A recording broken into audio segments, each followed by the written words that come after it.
Chers téléspectateurs, bonjour. Nous sommes ravis de vous recevoir pour une nouvelle édition au-delà du voile. Je suis Sandrine Foto. Je suis accompagnée pour conduire cette émission du frère Josué Puncha. Et nous avons l'honneur ce jour et le privilège de recevoir à notre voix l'apôtre Serge Icône. Nous avons échangé ce jour sur un ouvrage, un de ses ouvrages, Les anges gardiens des nations. Bonjour, apôtre Serge. Bonjour, c'est Sandrine. Nous avons eu le privilège de lire votre ouvrage intitulé Les anges gardiens des nations et il y a eu plein de déclarations. Et nous voulons vous poser pour commencer la question de savoir c'est quoi un ange, c'est quoi un gardien des nations. Alors, la définition basique que je peux te fournir, c'est là dans le livre d'Hébreux, chapitre 1, verset 14.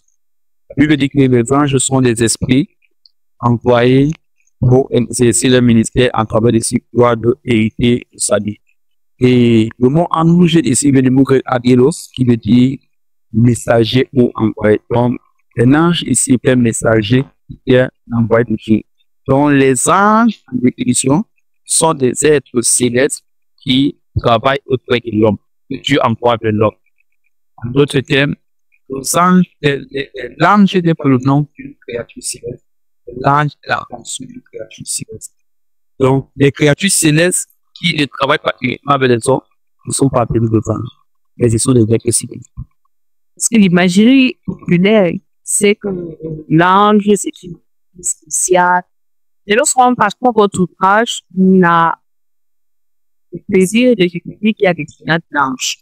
Et je voudrais que particulièrement ce jour, nous parlons bien des anges. Quel est ce que Alors, lorsque on va au ciel, pour comprendre déjà qu'il y a des anges, il faut connaître le cœur des anges. Parce que les anges sont occupés par cœur. c'est quoi le cœur? Donc, lorsqu'on parle ici d'un cœur d'ange, ce sont des anges qui appartiennent à la des anges qui ont une place qui exercent la mission. Maintenant, le cœur ici, c'est une partie d'un chant qui chante par dans le cœur des anges ici, c'est un ensemble d'anges qui émettent un son dans le monde spirituel. Après, c'est des anges qui appartiennent à la même famille, qui ont le même rang, le même niveau, et qui exercent leur fonction. Lorsqu'ils exercent leur ministère dans le monde spirituel, leur ministère ici est une adoration. Le service est une adoration, parce que l'adoration est liée au service. Leur ministère est une adoration. Lorsqu'ils sont administrés, le monde spirituel, c'est un son. Et ce son ici, c'est un cœur. Alors, le cœur des anges ici, là, c'est une classe d'anges qui appartiennent à une famille. Donc, au ciel, nous avons, dans les cieux, pour 4 points, nous avons 9 cœurs d'anges. Et dans les cieux, parce que les anges ici, ou bien les êtres célestes, sont établis dans les différents cieux en fonction de leur cœur, en fonction de leur rang, en fonction de leur autorité et en fonction de leur mission. C'est pour cette raison que les anges, les êtres du troisième ciel, c'est parapluie, on ne les appelle pas. C'est juste les êtres célestes. Tout le monde a entendu parler du ciel, mais là, c'est un sujet cieux. C'est quoi pour cieux?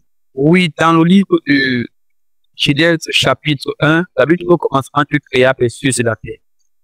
Et dans le livre de 2 Corinthiens, chapitre 12, à partir du verset 1, l'apôtre Paul dit qu'il connaît un an qui a été enlevé jusqu'au Christos Coran. Christos qui veut dire quoi? On se parle du ciel. Donc, il était dans le troisième ciel. Donc, l'apôtre Paul nous dit que le paradis ici, c'est le troisième ciel. Et notamment, nous avons le ciel, nous avons le ciel, le deuxième ciel, nous avons le premier ciel, et nous avons également le troisième ciel. Mais la Bible nous présente aussi un quatrième ciel. Je crois que, comme on parlera du quatrième ciel, c'est nous tout quoi que nous allons en parler. Et dans chaque cieux, Dieu n'a pas créé les cieux, que le ciel soit dit. Dieu a créé les cieux, en fait, d'établir ses serviteurs sont ces anges. Parce que le royaume des cieux ici, pour qu'il y ait un royaume, il faut qu'il y ait un roi, il faut qu'il y ait un domaine, il faut qu'il y ait des sujets, il faut qu'il y ait une loi. Lorsqu'on parle du royaume des cieux, le roi c'est Dieu, le domaine c'est les cieux, les sujets sont des anges et la loi ici est la loi. Merci, vas-y. Maintenant, est-ce qu'on peut savoir dans qui sont les compagnies premières que l'ange et en fait, c'est cela.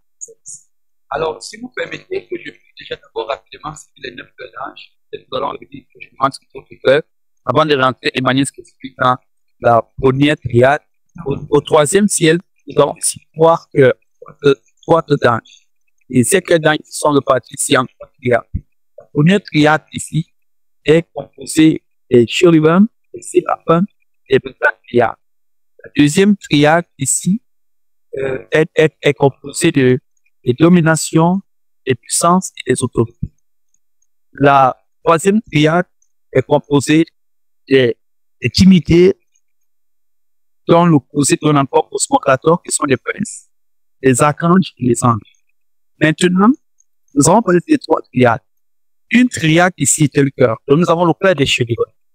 Nous avons le cœur des séraphins. Nous avons le cœur des triades. Nous avons le cœur des dominations, le cœur des autorités, le cœur des puissances, le cœur des princes ou divinités, le cœur des archanges et le cœur des anges. Maintenant, parlant de la première triade, c'est lorsqu'on va au ciel, permettez que je vous amène de là depuis tout.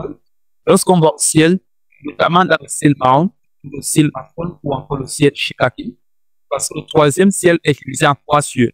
C'est cela que la Bible, on présente un ciel où il y a la montagne, on présente un ciel où il y a le temple, on présente un espace céleste où il y a le jardin. Maintenant, les qui sont établis dans le temple, les qui sont établis sur la montagne et les qui sont établis dans le jardin. Alors, parlant ici de la première triade qui est composée des chérubins, des séraphins et des triades. Revenons ici sur la première classe, ici, la première triade, ou encore le premier cœur de la première triade. Le premier cœur de la première triade ici est composé des chérubins. Et Apocalypse chapitre 4, lorsqu'on va commencer à lire à partir du verset 4, 5, 6, ainsi de suite, on va constater que la Bible dit au milieu du trône et autour du trône, il y a 4 êtres vivants. Le mot être vivant là-bas, être, bien que c'est le mot que son. Son ici qui veut dire être ou animaux. Donc, on nous présente ici que au milieu du trône et autour du trône. Donc, lorsqu'on la Bible essaie de présenter ces êtres qui sont au milieu du trône et autour du trône, ça peut essayer de nous trouver que comment les êtres et entités peuvent être au milieu du trône et autour du trône. Alors, lorsqu'on présente les 4 êtres vivants qui sont du trône, ces 4 êtres vivants ici sont des animaux. La Bible dit qu'il y a un qui a la place d'un lion, il y a l'autre qui a la place d'un veau, il y a l'autre qui a la place du troisième qui a la place d'un homme, et le quatrième qui a la place d'un aigle qui roule. Ce sont des zones, des chérubins qui ont 6 ailes. Au ciel, il n'y a pas que des chérubins qui ont 6 ailes. Au ciel, il y a les chérubins qui ont 4 ailes. Le prophète Ézéchiel, ici dans Ézéchiel chapitre 1, chapitre 2, chapitre 3, chapitre 4, on parle des chérubins. Et lorsqu'on présente ces chérubins, on les présente comme étant des chérubins, des êtres qui ont 4 faces et 4 ailes. Par contre, lorsqu'on présente les 4 êtres vivants qui sont les zones, ici, ils ont une face et 6 ailes. Donc là, il faut faire la différence entre le chérubin qui a 6 ailes et le chérubin qui a 4 ailes. Le chérubin qui a 6 ailes ici a une face. Le chérubin qui a 4 ailes a 4 faces. Le chérubin qui a 6 ailes et 4 faces, on les appelle ici les tétramorphes. Le mot tétra ici qui part du 4. C'est pour ça qu'ils sont 4 faces, ils sont 4 ailes, on appelle les tétramorphes. Maintenant, les tétramorphes ici là sont des chérubins ici qui sont collés. Ça veut dire qu'ils ne se séparent pas comme les zones, comme les 4 êtres vivants. Lorsque vous allez lire dans le livre d'Apocalypse la position des êtres vivants, vous allez voir qu'ils ont la capacité de se déplacer chacun de son côté. Mais cependant, dans le livre d'Ézéchiel, on nous fait comprendre que les ailes des 4 petits tramopes sont entremêlés. Donc, ils sont collés et ils se déplacent. Ils n'ont pas de devant, ils n'ont pas de derrière. Là où ils décident de partir, si c'est la part du lion qui est devant, ils vont en avant. C'est la part qui est devant. S'ils veulent venir vers l'arrière, si c'est la face du veau qui est vers l'arrière ou la face de l'aigle, ils viennent vers l'arrière. Donc, tout ici dépend de leur mode de déplacement. Et ces êtres qui sont appelés aussi les chérubins. Le mot chérubin ici qui parle encore, le mot chérubin, dans sa définition, ici c'est animal. Le mot chérubin ici est l'être qu'on appelle le chérubin, c'est le bœuf. C'est pour ça que lorsque dans le livre d'Ézéchiel, on dit qu'un à la part d'un chérubin. Et celui qui est la part d'un chérubin, vous allez voir que on va mentionner ici le lion, on va mentionner ici l'homme, on va mentionner ici l'aigle, on ne mentionne pas le veau. Pourquoi on ne mentionne pas le veau? Parce que le veau est celui qui est appelé le chérubin. Donc, les chérubins aussi sont des animaux, comme aussi les 4 êtres vivants. Donc, les chérubins sont des animaux qui ont 4 ailes. Il y a maintenant des chérubins qui ont 2 ailes. Les chérubins qui ont 2 ailes, ce sont ceux qu'on appelle les gardiens. La Bible dit ici que sur le propitiatoire, alors, on avait gravé ici, on avait représenté 2 chérubins qui étaient vis-à-vis, qui se regardaient en face et les ailes se touchaient. Et il est clairement dit dans le livre de 1 roi que ces chérubins ici avaient 2 ailes. Alors, les chérubins qui avaient 2 ailes ici, ce sont des chérubins qu'on appelle les gardiens. Lorsque la Bible dit que Satan était un chérubin protecteur aux ailes déployées, Satan était le premier gardien du jardin d'Éden, comme les chérubins qui gardaient l'arbre qui conduit à la vie, comme les chérubins aussi qui gardaient le propitiatoire et qui empêchaient la présence d'un homme avant le lion qui court. Ça veut dire que Satan était un chérubin. Satan était un chérubin, mais aujourd'hui le Seigneur a dit je te fais disparaître chérubin. Donc le Seigneur a fait disparaître chérubin. Mais Satan n'était pas seulement un chérubin, Satan était aussi un séraphin. Lorsqu'on appelle le séraphin, il veut mieux expliquer ça. Ok, merci à Paul pour cette introduction assez concise. Aujourd'hui, nous sommes en train de parler de d'autres cas de donc, quel est le rapport? Ok, je crois que avant de répéter théâtre sur la deuxième cœur, bien avant d'approfondir encore les explications sur les chérubins, ici, ce qu'on appelle les anges gardés des nations ici, ce sont des aides dans le livre de Deutéronome, chapitre 32, verset 8, notamment dans la version parole de vie. La Bible dit que lorsque le Dieu fait aux activités des pays, il a confié chaque peuple sous l'autorité d'un être du ciel. Et lorsqu'on rentre étudier le livre de Daniel, il est clairement précisé dans Daniel chapitre 10, verset 20, que Michael ici est le chef. Le mot chef ici qui pointe. Le mot est qu'il est le chef qui garde Israël.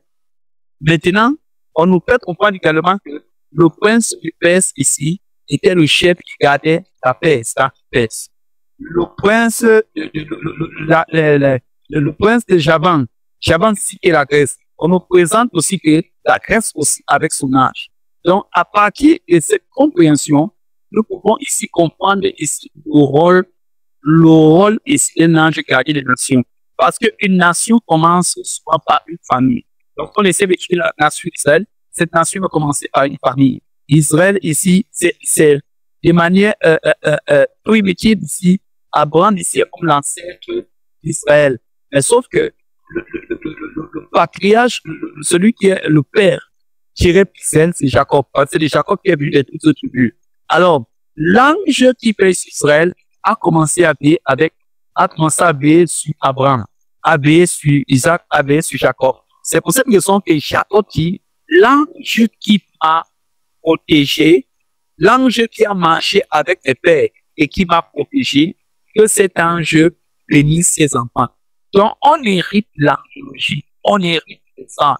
L'ange qui était avec Abraham, c'est lui qui était avec Isaac, c'est lui qui était avec Jacob et c'est lui qui a continué à veiller sur Israël. Et plus tard, Gabriel ici dit clairement à Daniel que l'ange qui veille sur Israël, ici, c'est Michael. Alors, soit que la mythologie est sectionnée en ceci.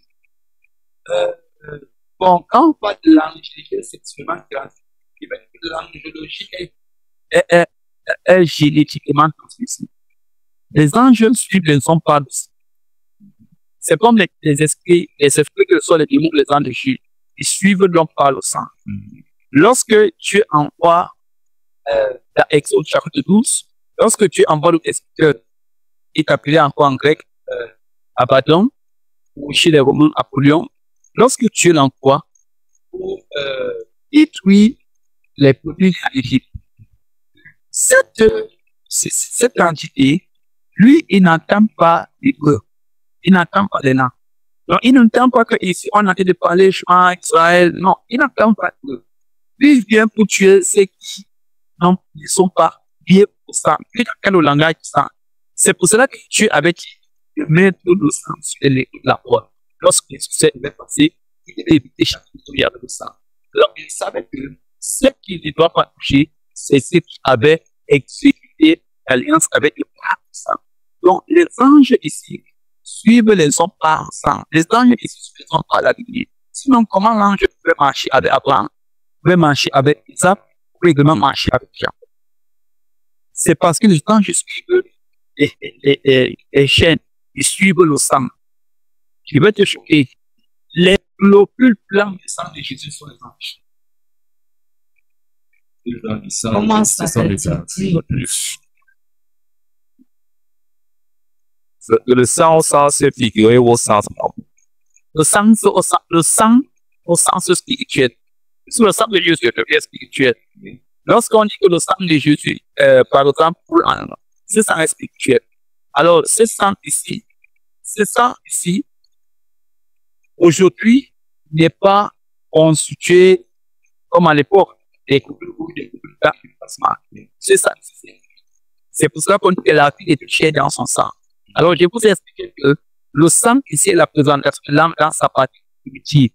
Mais lorsque l'âme se complète en divin esprit, dans le sang de Jésus, il peut être spirituel. Et si ce sang est spirituel, lorsque ce sang est en toi, la défense du sang de Jésus, ce sont les grands. Donc, quand quelqu'un dit que Dieu est le sang de Jésus, d'ailleurs, qui est une prière qui n'est pas biblique, quelqu'un dit que Dieu est beaucoup le sang de Jésus-Christ, en fait, il n'a pas besoin de beaucoup le sang de Jésus-Christ. Si le sang de Jésus coule en toi, les globules du sang de Jésus sont coupés de départ. Si ton sang coule en toi, ce sont tes globules blancs de départ. Lorsque ton corps est attaqué, ta défense est des globules blancs. Donc, si le sang de Jésus coule en toi, et qui sont les globules blancs du sang de Jésus? Les anges. La Bible dit l'Apocalypse chapitre 12, ils les ont vaincus à cause du sang de l'agneau et de la parole de leur témoignage. Alors, les qui ont vaincu, il y eut guerre au ciel. Et qui ont eu la guerre au ciel, c'était les anges. Et tu es en train de dire que la géologie est génétiquement transmissible. Alors, est-ce qu'on devrait comprendre la fonction du péché dans le pays? Non, ça dépend de tes gènes. Tu fais plus d'alliance. Et tu sors du lignée qui a une spiritualité, qui a une alliance avec Dieu. L'ange de ta lignée sera avec toi. Mais si tu as des alliances avec Dieu, qui ne même pas, parce qu'on maintient le temps, on maintient le temps, on ne pas. Abraham ici, à partir de Dieu, les anges ont parlé sur le chien. Abraham a parti de Bethel, où il y avait Bethel, les anges ont apparu à Jacob à Bethel. Donc, si tu sors du lignée qui est en lien avec Dieu et qui a souvent étudié la théologie, les anges seront d'abord famille. Mais comme le prix familier, il y a des démons qui sont dans votre famille qui n'ont pas besoin de prier. Le démon suit le sang.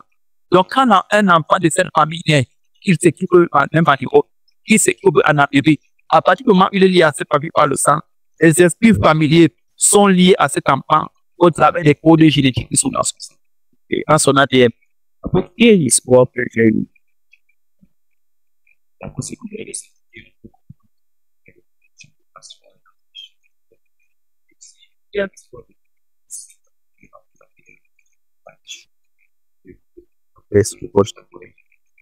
Si le chemin a eu de nous raconter que tu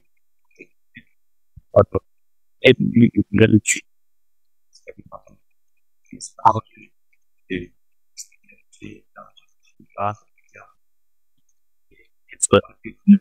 Qu'est-ce qui se passe?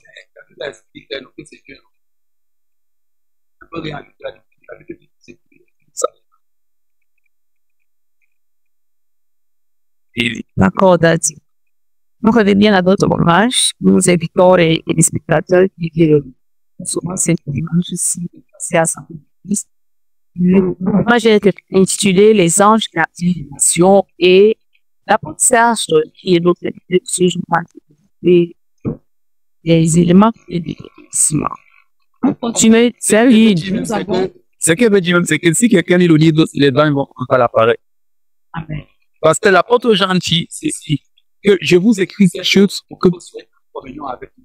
Oh, notre communion, c'est avec le Père. Ça veut dire que l'apôtre Serge veut introduire tout ce qui vont lire ces livres dans sa communion avec le Père. Donc, souvent, cette impression de, on Dieu t'apporte la grâce que tu dois, la connaissance.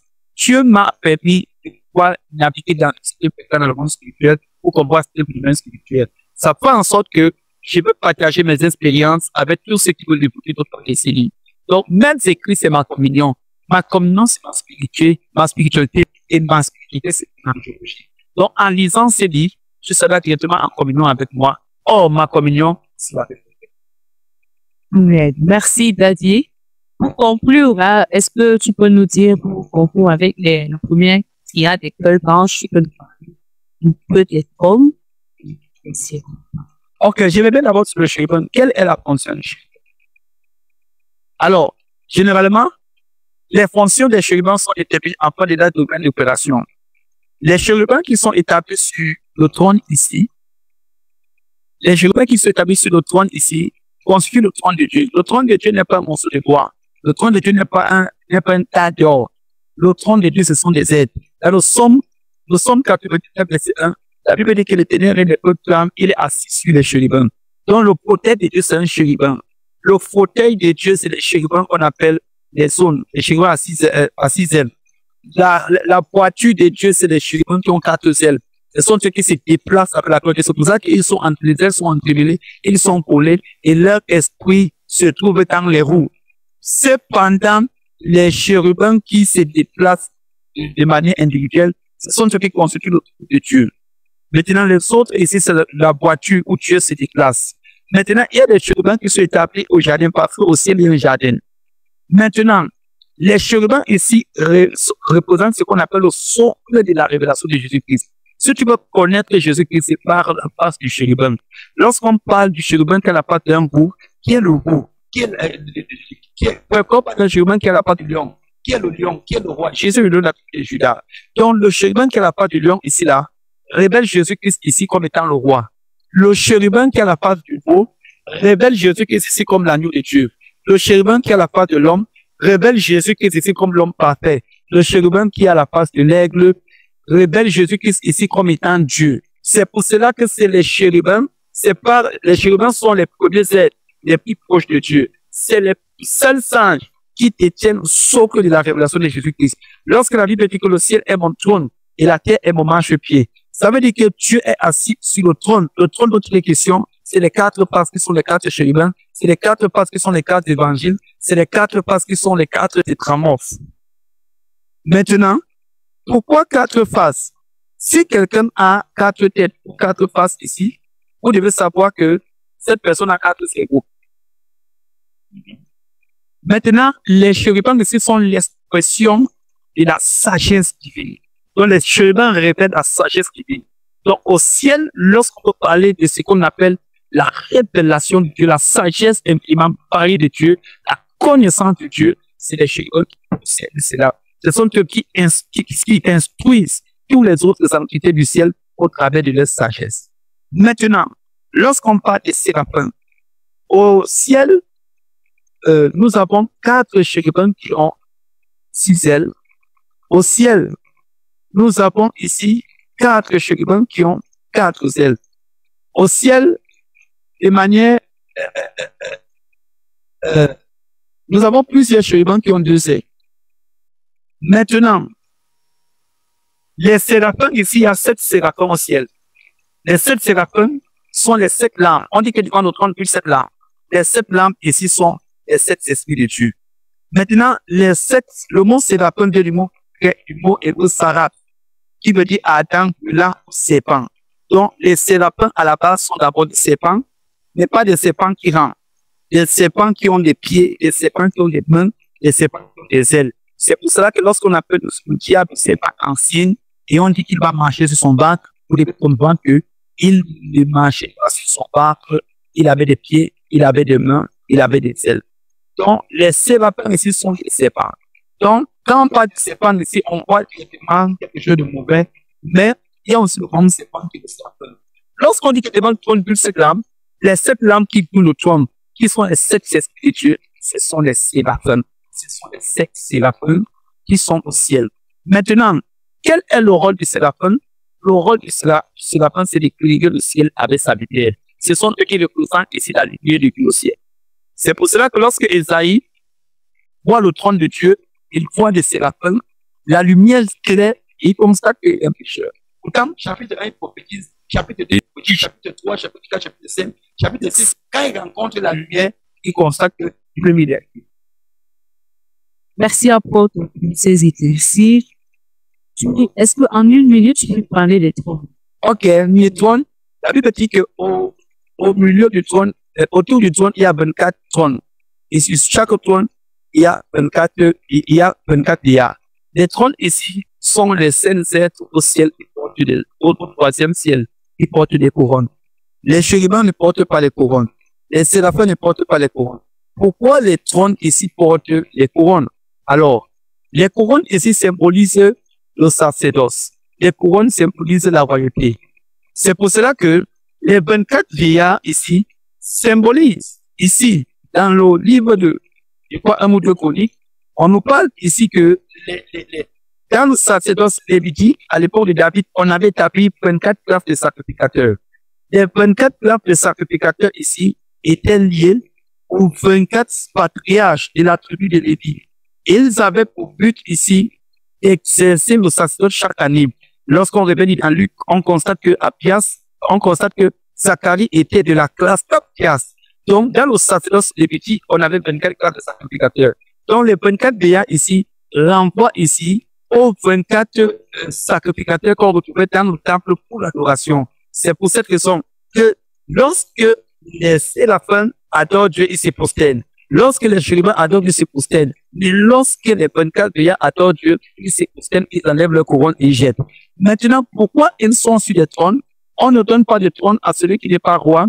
On ne donne pas de trône à celui qui ne juge pas. C'est pour cela que les 24 vieillards représentent ici les conseils de Dieu.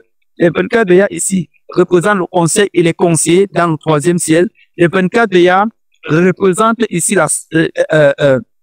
le jugement. Les 24 vieillards aussi représentent ce qu'on appelle la royauté. Lorsqu'on dit que Jésus-Christ est le roi des rois, il a toujours été le roi des rois et c'est pour cela que les premiers rois, il a de l'autorité et les trônes et les sièges d'autorité sont les 24 vieillards. Amen. Merci Daddy pour ces révélations profondes au sujet de la triade des saints. Nous avons été bénis et nous passons pour les téléspectateurs qui sont scotchés, sont également bénis. Nous sommes arrivés au thème de cette émission. Merci à tous de votre épisode. Merci très aussi. Merci. Et avant de conclure, nous allons remercier chaleureusement toute l'équipe technique qui a contribué à la réussite de cette émission, notamment à Madame Louis pour la réalisation. À la régie, nous avons le frère Shalom, Donastel, Vidal. Et à la caméra, nous avons la sœur Viviane, William, Francine, Arnaud. Merci de votre travail. Bonsoir.